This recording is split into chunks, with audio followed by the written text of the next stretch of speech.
Students good morning. अज आप करांगे chemical bond. Chemical bonding chapter दे विच सब तो पहला क्वेश्चन आंदा कैमिकल बॉन्ड हुंदा की है। तुहानूं पता है दुनिया दे विच एटम्स जिहड़े है फ्रीली एग्जिस्ट नहीं करते, एटम्स कंबाइन करते हैं। जिहड़ी फोर्स दो एटम्स नूं एक दूजे नाल हैल्ड करदी है कैमिकल कंबीनेशन के दौरान उसनूं कैमिकल बॉन्ड कहंदे हैं। It is the force which held to atom together during chemical combination. This is called chemical bond. This is called chemical bond. पूरे चैप्टर ਦੇ ਵਿੱਚ ਆਪਾਂ ਕੈਮੀਕਲ ਬੌਂਡ ਬਾਰੇ ਹੀ ਪੜ੍ਹਨਾ ਹੈ ਕਿ ਕੈਮੀਕਲ ਬੌਂਡ ਹੁੰਦਾ ਕੀ ਹੈ, ਕਿੰਨੇ ਤਰ੍ਹਾਂ ਦਾ ਹੁੰਦਾ ਹੈ, ਕਿਸ ਤਰ੍ਹਾਂ ਦੀਆਂ ਸ਼ੇਪਸ ਮਿਲਦੀਆਂ, ਸਬਸਟੈਂਸ ਬਣਦੇ ਆ, ਸਾਰਾ ਕੁਝ ਇਹਦੇ ਵਿੱਚ ਆਪਾਂ ਪੜ੍ਹਨਾ। ਕੈਮੀਕਲ ਬੌਂਡ ਕੀ ਹੈ? ਜਿਵੇਂ ਕਿ ਤੁਸੀਂ ਹਾਈਡਰੋਜਨ ਗੈਸ ਦਾ ਫਾਰਮੂਲਾ ਜਾਣਦੇ H2 ਹੁੰਦਾ ਹੈ। दो एटम्स एक दूसरे नाल किस तरह जुड़े हुए हैं, वो किहड़ी फोर्स है जिहड़ी दो एटम्स नूं एक दूजे नाल हैल्ड करती है, एक दूजे नाल बन के रखती है, उसनूं बोलदे असीं कैमिकल बॉन्ड। यानी कैमिकल बॉन्ड वो फोर्स है जिहड़ी दो एटम्स नूं एक दूजे नाल हैल्ड करती है, that is called chemical bond. Chemical bond राजे दो तरह का हुंदा है। एक तां जदों इलैक्ट्रॉन पूरी तरह एक एटम तो दूसरे एटम दे विच ट्रांसफर हो जाते हैं।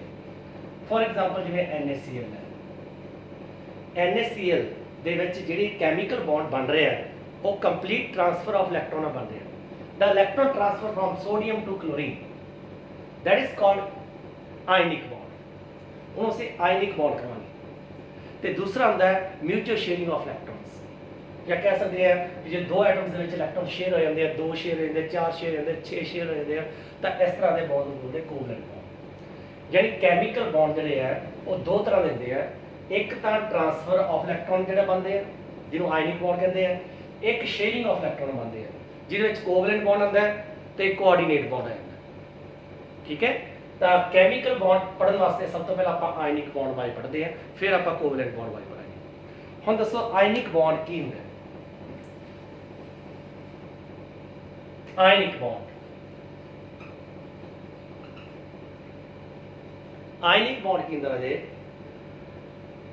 कंप्लीट इलैक्ट्रॉन ट्रांसफर द्वारा होंदा है। जदों कोई एटम दे आउटर शैल विच 1 2 और 3 इलैक्ट्रॉन होण ते वो ईजिली लॉस कर सकदा होवे, वो लूजली हैल्ड होण न्यूक्लियस दे नाल, यानी साइज ऑफ द एटम वड्डा होवे तां की करदा वो इलैक्ट्रॉन लॉस कर दिंदा है। फॉर एग्जांपल मैं दसदा है सोडियम दे एटॉमिक नंबर 11 है, इहदे टोटल 11 इलैक्ट्रॉन है, इहदी कॉन्फिगरेशन है 281। पहले शैल 2 इलैक्ट्रॉन, दूसरे 8 ते लास्ट वाले शैल 1 इलैक्ट्रॉन है। ऑक्टेट पूरा करने वास्ते तुहानूं पता है, तुसीं नोबल गैसेस बारे सुनिया होगा, helium, neon, argon, krypton, xenon, random. Helium नूं छड्ड के बाकी सारे दे आउटर शैल विच 8 इलैक्ट्रॉन है ते सारे दे सारे स्टेबल गैसेस है, मतलब ये केमिकली कंबाइन नहीं करते जल्दी किसी नाल। सिर्फ जीनॉन छड्ड के बाकी कोई भी नोबल गैस कंबाइन नहीं करती, they exist freely in the air. ये हवा दे विच फ्री हुंदे आ। इसदा कारण की है? इसदा कारण है भी इन्हां दे आउटर शैल विच 8 इलैक्ट्रॉन हुंदे आ। 8 इलैक्ट्रॉन वाले आउटर शैल नूं असीं कहंदे आ कंप्लीट ऑक्टेट है। जिहदे आउटर शैल विच 8 इलैक्ट्रॉन होण ਉਹਨੂੰ ਅਸੀਂ ਕਹਿੰਦੇ ਹਾਂ ਉਹਦਾ ਆਕਟੇਟ ਜਿਹੜਾ ਕੰਪਲੀਟ ਆ। ਆਕਟੇਟ ਮੀਨਸ ਬਾਹਰਲੇ ਸ਼ੈਲ ਵਿੱਚ 8 ਇਲੈਕਟ੍ਰੋਨ ਦਾ ਪ੍ਰੈਜ਼ੈਂਟ ਹੋਣਾ। ਬਾਕੀ ਕਿਸੇ ਵੀ ਐਟਮ ਦੇ ਇਹਨਾਂ ਨੂੰ ਛੱਡ ਕੇ ਬਾਹਰਲੇ ਸ਼ੈਲ ਵਿੱਚ 8 ਇਲੈਕਟ੍ਰੋਨ ਨਹੀਂ ਹੁੰਦੇ। ਉਹ 8 ਇਲੈਕਟ੍ਰੋਨ ਪੂਰੇ ਕਰਨ ਵਾਸਤੇ ਜਾਂ ਤਾਂ ਇਲੈਕਟ੍ਰੋਨ ਜਿਹੜੇ ਆ ਟ੍ਰਾਂਸਫਰ ਕਰ ਦਿੰਦੇ ਆ, ਛੱਡ ਦਿੰਦੇ ਆ, ਗੇਨ ਕਰ ਲੈਂਦੇ ਆ, ਲੌਸ ਕਰ ਲੈਂਦੇ ਮਤਲਬ, ਜਾਂ ਫਿਰ ਉਹ ਸ਼ੇਅਰ ਕਰ ਲੈਂਦੇ ਆ। ਉਹ ਆਪਣਾ ਆਕਟੇਟ ਕੰਪਲੀਟ ਕਰਦੇ। ਇਸ ਕਰਕੇ ਜਿਹੜੇ ਐਟਮਸ ਆ ਕੈਮੀਕਲੀ ਕੰਬਾਈਨ ਕਰਦੇ ਆ। ਹੁਣ ਤੁਸੀਂ ਆਹ ਦੱਸੋ ਵੀ ਸੋਡੀਅਮ ਦੇ ਕੋਲੇ ਪਹਿਲੇ ਸ਼ੈਲ ਵਿੱਚ 2 ਇਲੈਕਟ੍ਰੋਨ ਹੈ, दूसरे 8 इलैक्ट्रॉन है तो लास्ट शैल 1 इलैक्ट्रॉन है। देखो 7 इलैक्ट्रॉन गेन नहीं कर सकता, अपना ऑक्टेट पूरा करने वास्ते इन्हें 7 इलैक्ट्रॉन चाहिए, 7 इलैक्ट्रॉन गेन नहीं कर सकता। शेयर करूंगा तां भी इहदे कोले आउटर शैल 1 इलैक्ट्रॉन ही है, क्योंकि आउटर शैल ही पार्टिसिपेट करता बॉन्ड फॉर्मेशन दे विच। जे किसी ने शेयरिंग करनी है, किसी एक एटम ने अपना कुछ स्पेस शेयर करना दूसरे एटम नाल, तो नैचुरली गल आउटर शैल का स्पेस ही शेयर होगा। तो कहना मतलब ये है कि ये कोई ना तो शेयरिंग ना इलैक्ट्रॉन पूरे हो रहे हैं, ना 7 इलैक्ट्रॉन गेन करके पूरे हो रहे हैं, तो ये की करता है, ये अपना 1 इलैक्ट्रॉन लॉस कर दिंदा है। जो अपना ये इलैक्ट्रॉन लॉस कर दिंदा है तो यदा आउटर शैल खत्म हो जाता है। यदा आउटर शैल बन जाता जी सैकेंड शैल। तो सैकेंड शैल में 8 इलैक्ट्रॉन पूरे हैं तो ये स्टेबल हो जाता है। ਸਟੇਬਿਲਿਟੀ ਵਾਸਤੇ 8 ਇਲੈਕਟ੍ਰੋਨ ਚਾਹੀਦੇ ਆ। ਉਹ 8 ਇਲੈਕਟ੍ਰੋਨ ਨੂੰ ਕਿਸੇ ਤਰੀਕੇ ਨਾਲ ਪੂਰੇ ਕਰਨ, ਚਾਹੇ ਸ਼ੇਅਰਿੰਗ ਦੁਆਰਾ ਕਰਨ, ਚਾਹੇ ਇਲੈਕਟ੍ਰੋਨ ਲਾਸ ਕਰਨ, ਚਾਹੇ ਉਹ ਗੇਨ ਕਰਨ। ਇਸ ਤਰ੍ਹਾਂ ਕੈਮੀਕਲ ਬੌਂਡ ਬਣਦੇ ਆ। ਤਾਂ ਜਦੋਂ ਸੋਡੀਅਮ ਨੇ ਆਪਣਾ ਇੱਕ ਇਲੈਕਟ੍ਰੋਨ ਲਾਸ ਕਰਤਾ ਤਾਂ ਇਹ ਬਣ ਜਾਂਦਾ ਜੀ Na ਪੋਜ਼ਿਟਿਵ ਆਇਨ। ਕਿਵੇਂ ਬਣਿਆ? ਇਹਦੇ ਕੋਲੇ 11 ਇਲੈਕਟ੍ਰੋਨ ਹੈ ਆਊਟਰ ਸ਼ੈਲ 'ਚ, ਸੌਰੀ ਟੋਟਲ 11 ਇਲੈਕਟ੍ਰੋਨ ਹੈ 281। ਤੇ ਰਾਜ ਤੁਹਾਨੂੰ ਪਤਾ ਹੈ ਕਿ ਜਿੰਨੇ ਪ੍ਰੋਟੋਨਸ ਹੁੰਦੇ ਆ, protons is equal to electrons. यानी ये कोले +11 यूनिट लईए तो पॉजिटिव चार्ज है तो -11 यूनिट की कोले नैगेटिव चार्ज है। जे पर प्रोटोन के चार्ज नूं असी 1 यूनिट मान लीए तो 11 प्रोटोन का चार्ज 11 यूनिट हो गया तो इलैक्ट्रॉन का चार्ज 1 यूनिट मनीए एक इलैक्ट्रॉन से तो 11 इलैक्ट्रॉन का चार्ज -11 यूनिट हो गया। ओवरऑल जो देखिए तो नैट चार्ज 0 होता किसी भी एटम से। वाई? क्योंकि number of protons are equal to the number of electron. Proton तो इलैक्ट्रॉन बराबर होंगे, इस करके रहे ये एटम जो इलैक्ट्रिकली न्यूट्रल होंगे। हुण जदों असी एक इलैक्ट्रॉन जो इन्हें लॉस करता तो ये ओवरऑल इतने 10 इलैक्ट्रॉन रहेंगे। After losing 1 electron it have 10 electron in their shells. हुण प्रोटॉन जो न्यूक्लियस में 11 ही है, इलैक्ट्रॉन जो 10 रह गए। हुण 10 इलैक्ट्रॉन 10 प्रोटॉन द्वारा तो न्यूट्रलाइज हो गए, पर ओवरऑल इतने एक प्रोटोन के एक्स्ट्रा होने करके +1 चार्ज आ गया, यानी कि Na पॉजिटिव आयन बन गया। तो जो कोई एटम इलैक्ट्रॉन लॉस करता है वो नैगेटिव चार्ज घट जाता है, उन्ने प्रोटोन्स बढ़ जाते हैं, जिस करके उस एटम से पॉजिटिव चार्ज आ जाता है, वो कटायन बन जाता है। पॉजिटिव आयन यानी कि कटायन बन जाता है। क्लीयर? यानी स्टेबल हो जाता है। तुहानूं Na जिहड़ा है वो फ्री एटम नहीं मिलना, फ्री क्रिस्टल नेटिव स्टेट्स नहीं मिलना, तुहानूं Na पॉजिटिव मिलेगा कटायन की फॉर्म च। जदों इन्हें एक इलैक्ट्रॉन लॉस करता इसकी कॉन्फिगरेशन है जी 2,8, ये स्टेबल हो जाता। इस तरह आप गल करिए क्लोरीन की। क्लोरीन के बाहरले शैल च राजे 17 इलैक्ट्रॉन है, जिहदी कॉन्फिगरेशन देखिए तो 287। पहले शैल च 2 इलैक्ट्रॉन हो गए, दूसरे शैल च 8 इलैक्ट्रॉन हो गए, तीसरे शैल के 7 इलैक्ट्रॉन हो गए। इनू अपना ऑक्टेट कंप्लीट करने वास्ते जस्ट 1 इलैक्ट्रॉन की लोड़ है। तो ये अपना एक इलैक्ट्रॉन गेन कर सकता है, शेयर कर सकता है। डिपेंड करता है ये नाल दूसरा एटम किहड़ा, इहदी रिक्वायरमेंट की है, दूसरे की रिक्वायरमेंट की है। हुण जे इहदे नाल सोडियम है तो नैचुरली गल है इन्हें एक इलैक्ट्रॉन लॉस करके स्टेबल होना है, यही इलैक्ट्रॉन जिहड़ा इन्हें लॉस करना है, इन्हें की कर लेना, गेन कर लेना। जदों इन्हें एक इलैक्ट्रॉन गेन कर लिया आपके आउटर शैल दे विच क्लोरीन ने, इहदे कोले पहला 17 प्रोटॉन सीगे, एटॉमिक नंबर 17 ते 17 ही इलैक्ट्रॉन सी, ओवरऑल चार्ज 0 सी, but after gaining 1 electron it have 18 electron and negative charge बढ़ गया +7 -18।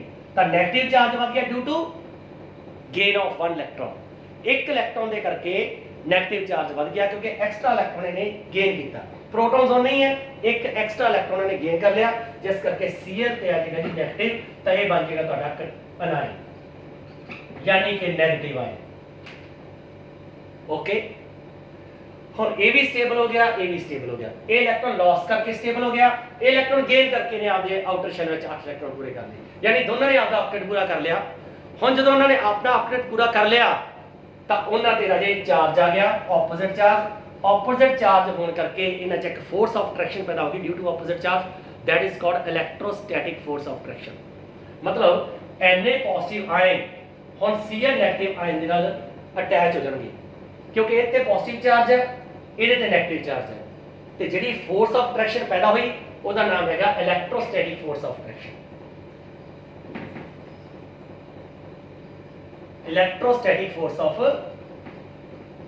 अट्रैक्शन।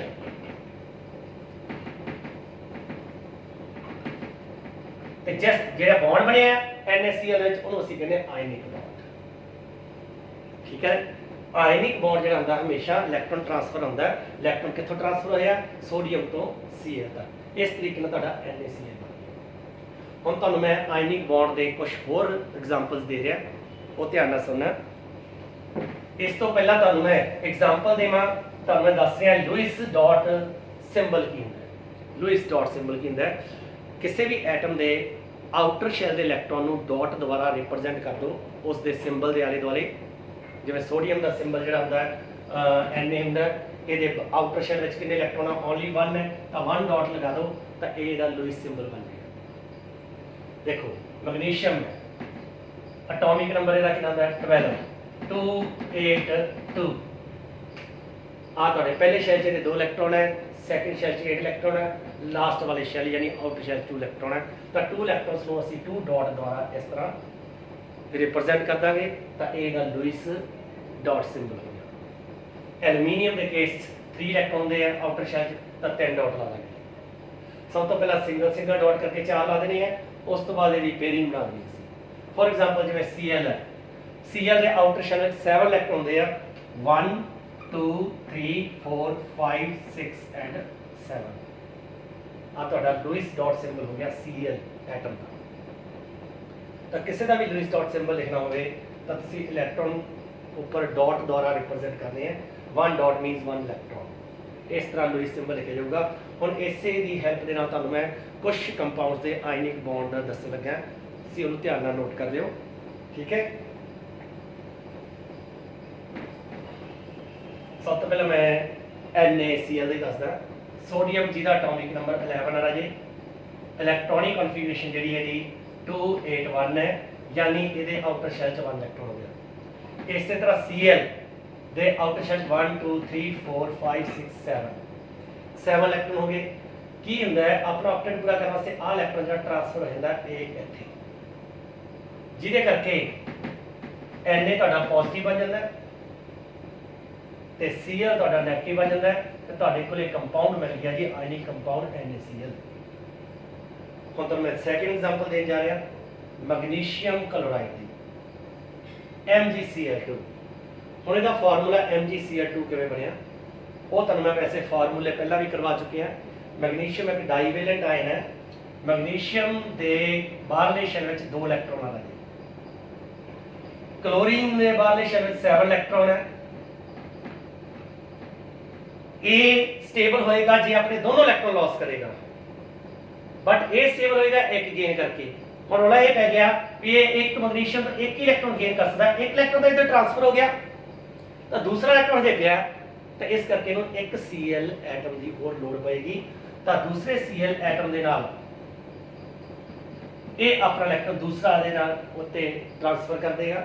ਇੱਕ ਇਲੈਕਟ੍ਰੋਨ ਇਹਨੇ ਲੈ ਲਿਆ, ਇੱਕ ਇਲੈਕਟ੍ਰੋਨ ਇਹਨੇ ਲੈ ਲਿਆ, ਮੈਗਨੀਸ਼ੀਅਮ ਵੀ ਸਟੇਬਲ ਹੋ ਗਿਆ, Cl ਤੇ Cl ਵੀ ਸਟੇਬਲ ਹੋ ਗਿਆ, ਜਿਸ ਕਰਕੇ ਫਾਰਮੂਲਾ ਬਣ ਗਿਆ ਜੀ Mg ਤੇ 2 ਪੋਜ਼ਿਟਿਵ ਚਾਰਜ ਆ ਗਿਆ। ਕਿਉਂ? ਕਿਉਂਕਿ ਉਹਨੇ 2 ਇਲੈਕਟ੍ਰੋਨ ਲਾਸ ਕੀਤੇ ਆ। ਇਸੇ ਤਰ੍ਹਾਂ ਨਾਲ ਕੀ ਹੋ ਗਿਆ, ਤੁਹਾਡੇ ਕੋਲ 2 Cl ਐਕਟਿਵ ਆ ਗਏ ਤੇ ਟੋਟਲ ਫਾਰਮੂਲਾ ਬਣ ਗਿਆ MgCl2। ਫਾਰਮੂਲਾ ਤੁਹਾਨੂੰ ਪਹਿਲਾਂ ਦੱਸ ਚੁੱਕਿਆ, Mg ਤੇ 2 ਇਲੈਕਟ੍ਰੋਨ ਲਾਸ ਕਰਕੇ 2 ਪੋਜ਼ਿਟਿਵ ਚਾਰਜ ਆ ਗਿਆ, ਇੱਥੇ ਨੈਗੇਟਿਵ ਚਾਰਜ ਆ ਗਿਆ, ਇਹਦਾ ਚਾਰਜ ਇਹਦੇ ਪੈਰਾਂ 'ਚ, ਇਹਦਾ ਚਾਰਜ ਇਹਦੇ ਪੈਰਾਂ 'ਚ, ਇਸ ਕਰਕੇ ਤੁਹਾਡਾ ਚਾਰਜ ਜਿਹੜਾ ਬੈਲੈਂਸ ਹੋ ਜਾਏਗਾ, MgCl2 ਫਾਰਮੂਲਾ ਆ ਜਾਏਗਾ। ਕਲੀਅਰ? ਇਸੇ ਤਰ੍ਹਾਂ ਐਲੂਮੀਨੀਅਮ ਕਲੋਰਾਈਡ,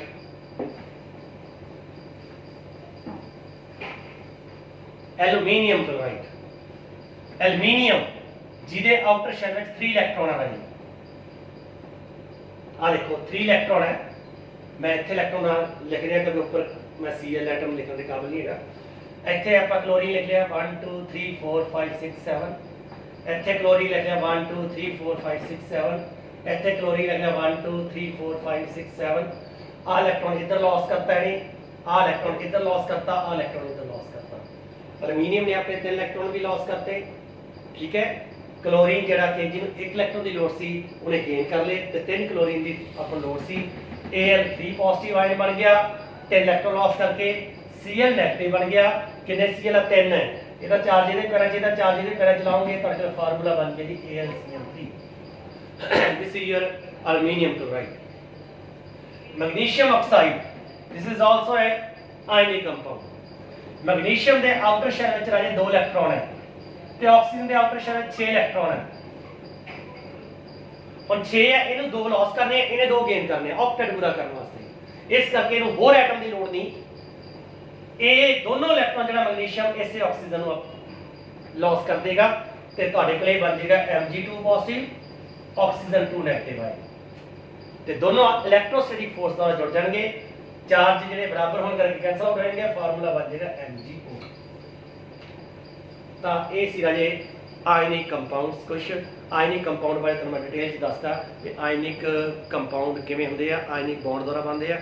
ਆਇਨਿਕ ਬੌਂਡ ਕੀ ਹੁੰਦਾ? ਇੱਕ ਐਟਮ ਨੇ ਇਲੈਕਟ੍ਰੋਨ ਲਾਸ करके कैटायन बन जाना है, दूसरे एटम ने इलेक्ट्रॉन गेन करके एनायन बन जाना है, फिर ऑपोजिट चार्ज करके उन्होंने जुड़ जाना है। जिहड़ी फोर्स उन्होंने अट्रैक्ट करती है पॉजिटिव आयन ते नैगेटिव आयन नूं, उसका नाम है इलैक्ट्रोस्टैटिक फोर्स ऑफ अट्रैक्शन। ये तुसीं याद कर लेना है, ठीक है।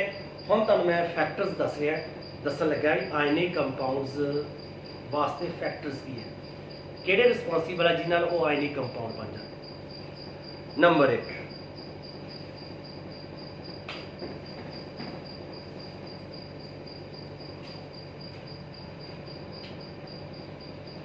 factors which are responsible for the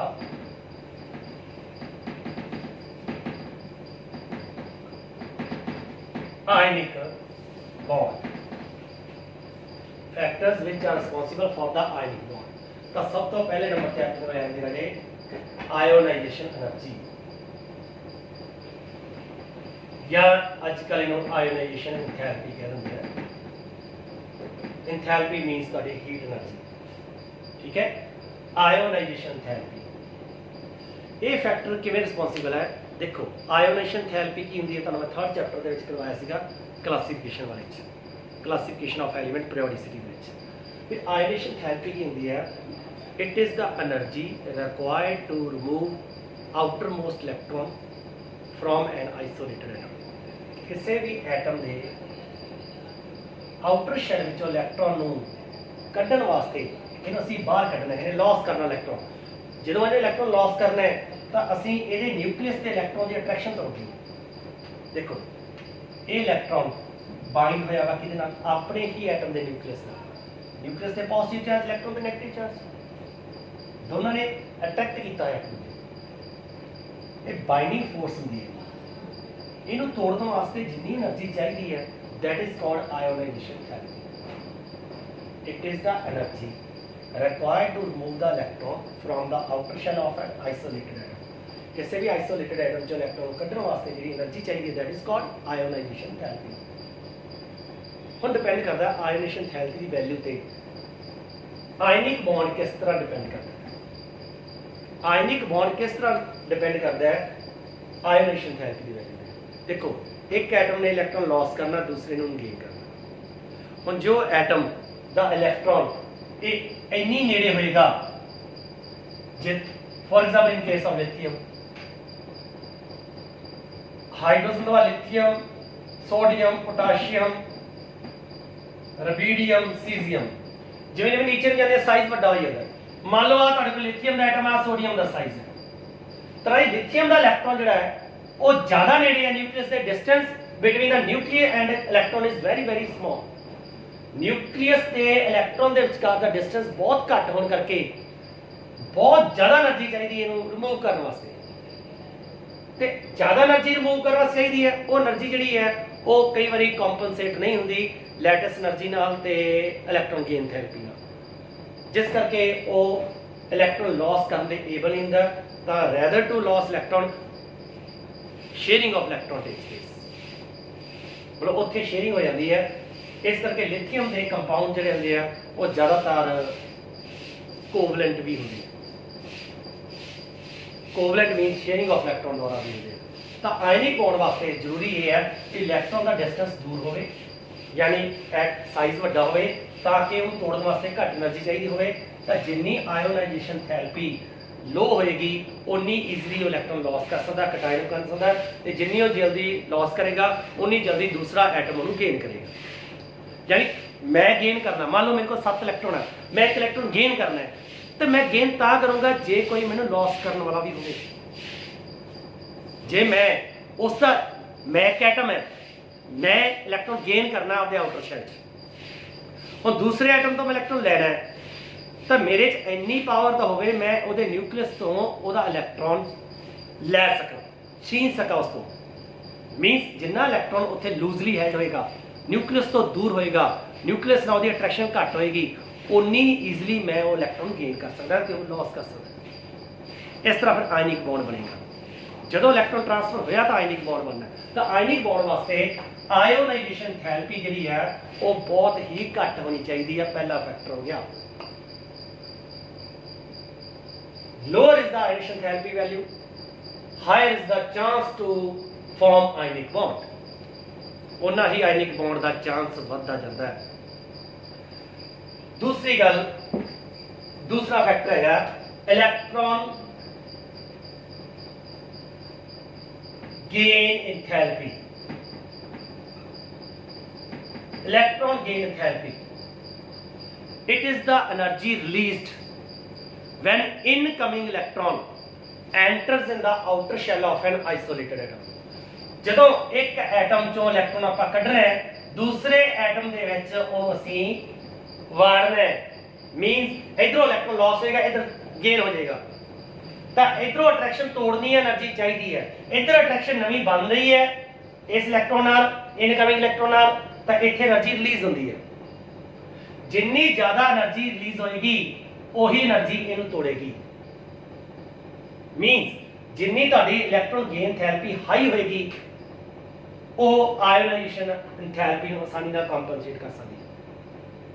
ਮਤਲਬ ਜੇ ਆ ਤੁਹਾਡੇ ਕੋਲੇ ਇੱਕ ਐਟਮ ਹੈ ਜਿਹਦੇ ਕੋਲੇ ਇੱਕ ਇਲੈਕਟ੍ਰੋਨ ਹੈ, ਆ ਤੁਹਾਡੇ ਕੋਲੇ ਐਟਮ ਹੈ ਜਿਹਦੇ ਕੋਲੇ 7 ਇਲੈਕਟ੍ਰੋਨ ਹੈ, 1 2 3 4 3 4 5 6 7। ਹੁਣ ਤੁਸੀਂ ਦੱਸੋ ਵੀ ਇਹਦਾ ਨਿਊਕਲੀਅਸ ਨੇੜੇ ਆ, ਇਹਦਾ ਨਿਊਕਲੀਅਸ ਦੂਰ ਹੈ, ਇਹ ਨਿਊਕਲੀਅਸ ਇਹਨੂੰ ਅਟਰੈਕਟ ਕਰ ਪਾਏਗਾ? ਨਹੀਂ। ਕਿਉਂ? ਇਹਦਾ ਡਿਸਟੈਂਸ ਜ਼ਿਆਦਾ ਹੈ। ਇਲੈਕਟ੍ਰੋਨ ਗੇਨ ਥੈਰੇਪੀ ਘੱਟ ਰਿਲੀਜ਼ ਹੋਏਗੀ, ਇਸ ਨੂੰ ਕੰਪਨਸੇਟ ਨਹੀਂ ਕਰ ਸਕਦੀ, ਇਸ ਅਟਰੈਕਸ਼ਨ ਨੂੰ ਤੋੜ ਨਹੀਂ ਸਕਦੀ। ਇਸ ਅਟਰੈਕਸ਼ਨ ਨੂੰ ਤੋੜਨ ਵਾਸਤੇ ਇਧਰੋਂ એનર્ਜੀ ਰਿਲੀਜ਼ ਹੋਣਾ ਜ਼ਿਆਦਾ ਜ਼ਰੂਰੀ ਹੈ। ਜਿੰਨੀ ਇਲੈਕਟ੍ਰੋਨ ਗੇਨ ਥੈਰੇਪੀ ਜ਼ਿਆਦਾ ਹੋਏਗੀ, ਜਿੰਨੀ ਆਇਓਨਾਈਜੇਸ਼ਨ ਥੈਰੇਪੀ ਘੱਟ ਹੋਏਗੀ, ਉਹਨਾਂ ਆਇਨਿਕ ਬੌਂਡ ਫਾਰਮ ਹੋਣ ਦਾ ਚਾਂਸ ਜ਼ਿਆਦਾ, ਅਦਰਵਾਈਜ਼ ਇਹਨਾਂ 'ਚ ਇਲੈਕਟ੍ਰੋਨ ਸ਼ੇਅਰ ਹੋ ਜਾਏਗਾ। ਮਤਲਬ ਆ ਨਿਊਕਲੀਅਸ ਇਸ ਇਲੈਕਟ੍ਰੋਨ ਨੂੰ ਲੈ ਕੇ ਨਹੀਂ ਜਾ ਸਕਦਾ। ਕਿਉਂ? ਇਹ ਇਲੈਕਟ੍ਰੋਨ ਦੂਰ ਹੈ। ਇਸ ਕਰਕੇ ਇਲੈਕਟ੍ਰੋਨ ਗੇਨ ਥੈਰੇਪੀ ਜ਼ਿਆਦਾ ਹੋਣੀ ਚਾਹੀਦੀ ਹੈ, ਆਇਓਨਾਈਜੇਸ਼ਨ ਥੈਰੇਪੀ ਘੱਟ ਹੋਣੀ ਚਾਹੀਦੀ ਹੈ। ਆਇਓਨਾਈਜੇਸ਼ਨ ਥੈਰੇਪੀ ਘੱਟ ਹੋਏਗੀ ਜੇ ਸਾਈਜ਼ ਜਿਹਨੇ ਲਾਸ ਕਰਨਾ ਉਹਦਾ ਵੱਡਾ ਹੋਏਗਾ, ਜਿਹਨੇ ਗੇਨ ਕਰਨਾ ਉਹਦਾ ਸਾਈਜ਼ ਛੋਟਾ ਹੋਏਗਾ। ਬਟ ਇੱਥੇ ਆਪੋਜ਼ਿਟ ਹੈ, ਇੱਥੇ ਕਟਾਇਨ ਦਾ ਸਾਈਜ਼ ਛੋਟਾ ਹੈ, ਅਨਾਇਨ ਜਿਹਨੇ ਗੇਨ ਕਰਨਾ ਉਹਦਾ ਸਾਈਜ਼ ਵੱਡਾ ਹੈ। ਤਾਂ generally size of the cation should be very small, ਜਾਂ ਕਹਿ ਲਓ ਜਿਸ ਐਟਮ ਨੇ ਇਲੈਕਟ੍ਰੋਨ ਲਾਸ ਕਰਨਾ ਹੈ ਉਹਦਾ ਸਾਈਜ਼ ਵੱਡਾ ਹੋਣਾ ਚਾਹੀਦਾ ਹੈ, ਜਿਸ ਕਰਕੇ ਦੀ ਆਇਓਨਾਈਜੇਸ਼ਨ ਥੈਰੇਪੀ ਘੱਟ ਹੋਗੀ, ਲਾਸ ਆਸਾਨੀ ਨਾਲ ਕਰ ਸਕਦਾ ਹੈ। ਤੇ ਦੂਸਰੇ ਪਾਸੇ ਜਿਹਨੇ ਇਲੈਕਟ੍ਰੋਨ ਗੇਨ ਕਰਨਾ ਉਹਦਾ ਸਾਈਜ਼ ਛੋਟਾ ਹੋਣਾ ਚਾਹੀਦਾ ਤਾਂ ਕਿ ਇਨਕਮਿੰਗ ਇਲੈਕਟ੍ਰੋਨ ਨੇੜੇ ਆਵੇ, ਇਲੈਕਟ੍ਰੋਨ ਗੇਨ ਥੈਰੇਪੀ ਜ਼ਿਆਦਾ ਤੋਂ ਜ਼ਿਆਦਾ ਪੈਦਾ ਹੋਵੇ ਤੇ ਉਹ ਆਸਾਨੀ ਨਾਲ ਗੇਨ ਕਰ ਸਕੇ। ਕਲੀਅਰ? ਤੀਸਰਾ ਆ ਜਾਂਦਾ ਜੀ ਲੈਟਿਸ એનર્ਜੀ। ਲੈਟਿਸ એનર્ਜੀ ਕੀ ਹੁੰਦੀ ਹੈ? ਤੁਹਾਨੂੰ ਪਤਾ ਆਇਨਿਕ ਕੰਪਾਊਂਡ ਜਿਹੜੇ ਹੁੰਦੇ ਕ੍ਰਿਸਟਲਾਈਨ ਸੋਲਿਡ ਹੁੰਦੇ ਆ, ਕ੍ਰਿਸਟਲਾਈਨ ਯਾਨੀ ਕ੍ਰਿਸਟਲ ਦੀ ਫਾਰਮ ਹੁੰਦੇ ਆ, ਉਹਦੇ ਚ ਆਇਨਸ ਜਿਹੜੇ ਅਰੇਂਜ ਹੁੰਦੇ ਆ ਕਿਸੇ ਡੈਫੀਨਿਟ ਪੈਟਰਨ ਦੇ ਵਿੱਚ, ਆਕਟਾਈਡਲੀ, ਟੈਟਰਾਈਡਲੀ, ਕੋਈ ਵੀ ਪੈਟਰਨ ਹੋਵੇ, ਕਿਸੇ ਨਾ ਕਿਸੇ ਪੈਟਰਨ ਵਿੱਚ ਇੱਕ ਪੋਜ਼ਿਟਿਵ ਆਇਨ ਦੇ ਬਦਲੇ ਨੈਗੇਟਿਵ ਆਇਨ ਹੁੰਦੇ ਆ, ਨੈਗੇਟਿਵ ਆਇਨ ਦੇ ਬਦਲੇ ਪੋਜ਼ਿਟਿਵ ਆਇਨ ਹੁੰਦੇ ਆ, ਇਸ ਤਰ੍ਹਾਂ ਪੂਰਾ ਇੱਕ ਕ੍ਰਿਸਟਲ ਬਣ ਜਾਂਦਾ। ਤਾਂ ਉਹ ਕ੍ਰਿਸਟਲ ਕਿਉਂ ਬਣਦਾ ਹੈ? ਕਿਉਂਕਿ positive ion opposite ion, positive ion ਤੇ ਨੈਗੇਟਿਵ ਆਇਨ ਇੱਕ ਆਪੋਜ਼ਿਟ ਆਇਨ ਹੈ, ਉਹਨਾਂ 'ਚ ਇਲੈਕਟ੍ਰੋਸਟੈਟਿਕ ਫੋਰਸ ਆਫ ਅਟਰੈਕਸ਼ਨ ਨੂੰ ਦੱਸਿਆ ਪੈਦਾ ਹੋ ਜਾਂਦੀ ਹੈ, ਜਿਸ ਕਰਕੇ ਆਇਨਸ ਜੁੜਨੇ ਸ਼ੁਰੂ ਹੋ ਜਾਂਦੇ ਆ। ਇੱਕ ਮੋਲ ਕ੍ਰਿਸਟਲ ਜਦੋਂ ਬਣ ਜਾਂਦਾ ਹੈ, ਜਾਂ ਕਹਿ ਲਓ ਇੱਕ ਮੋਲ ਆਇਨਸ ਜਦੋਂ ਜੁੜ ਜਾਂਦੇ ਆ, ਤਾਂ ਜਿੰਨੀ એનર્ਜੀ ਅਟਰੈਕਸ਼ਨ ਕਰਕੇ ਪੈਦਾ ਹੁੰਦੀ ਹੈ that is called lattice energy. Lattice energy ਵੀ ਤੁਹਾਡੀ ਆਇਓਨਾਈਜੇਸ਼ਨ ਥੈਰੇਪੀ ਜੇ ਜ਼ਿਆਦਾ ਹੋਵੇ ਉਹਨੂੰ ਕੰਪਨਸੇਟ ਕਰਦੀ ਹੈ। ਯਾਨੀ ਆ ਦੋਨੋਂ ਦੀ ਵੈਲਿਊ ਜਿੰਨੀ ਜ਼ਿਆਦਾ ਹੋਏਗੀ ਉਨੀ ਉਹ ਆਇਓਨਾਈਜੇਸ਼ਨ ਥੈਰੇਪੀ ਨੂੰ ਕੰਪਨਸੇਟ ਕਰਨਗੇ, ਉਨਾ ਹੀ ਆਇਨਿਕ ਬੌਂਡ ਫਾਰਮ ਹੋਣ ਦਾ ਚਾਂਸ ਜ਼ਿਆਦਾ ਤੋਂ ਜ਼ਿਆਦਾ ਹੁੰਦਾ ਹੈ। ਤਾਂ ਇਹ 3 ਫੈਕਟਰ ਹੈ ਜਿਹੜੇ ਆਇਨਿਕ ਬੌਂਡ ਵਾਸਤੇ ਰਿਸਪੌਂਸੀਬਲ ਹੈ। ਆਇਓਨਾਈਜੇਸ਼ਨ ਥੈਰੇਪੀ ਘੱਟ ਹੋਣੀ ਚਾਹੀਦੀ ਹੈ, ਇਹਨਾਂ ਦੋਨਾਂ ਦੀ ਵੈਲਿਊ ਜ਼ਿਆਦਾ ਹੋਣੀ ਚਾਹੀਦੀ ਹੈ। ਕਲੀਅਰ? ਤਾਂ ਅੱਜ ਵਾਸਤੇ ਤੁਹਾਨੂੰ ਮੈਂ ਇੰਨਾ ਕਰਵਾਉਣਾ ਹੈ। ਕੱਲ ਨੂੰ ਨੈਕਸਟ ਟੌਪਿਕ ਜਿਹੜਾ ਕਰਵਾਊਂਗਾ ਤੁਹਾਨੂੰ ਕੋਵੈਲੈਂਟ ਬੌਂਡ ਬਾਰੇ ਵੀ ਕਰਵਾ ਸਕਦਾ। Okay, thank you.